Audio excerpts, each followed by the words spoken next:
बिस्मिल्लाहिर्रहमानिर्रहीम। अस्सलाम वालेकुम। कैसे हैं आप सब लोग। आज मैं आपको कैरी का मुरब्बा बनाना सिखाऊंगी। सबसे पहले एक देगची में 2 गिलास पानी डालें और थोड़ा सा जर्दे का रंग डालकर मिक्स करें। उबाल आने पर 2 अदद कैरी बारीक काट कर डालें, जो कि वज़न में 300 ग्राम है। कैरी को गलने तक पकाएं। जैसे ही कैरी गल जाए तो उसको उतार लें और छान कर एक तरफ रख दें।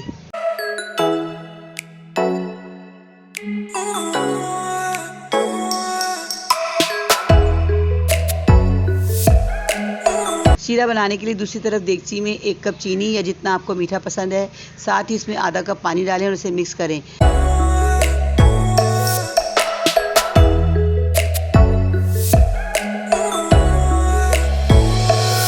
4 से 5 अदद इलायची और बारीक कटा हुआ खोपरा और छिले बादाम डालकर मिक्स करें।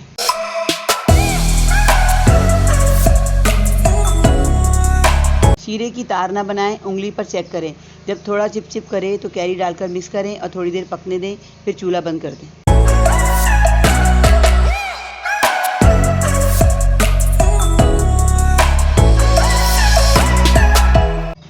मज़ेदार कैरी का मुरब्बा तैयार है। ठंडा होने पर किसी जार में रख दें। इसे आप नाश्ते में पराठे के साथ खाएं और स्वीट डिश के तौर पर भी इस्तेमाल कर सकते हैं।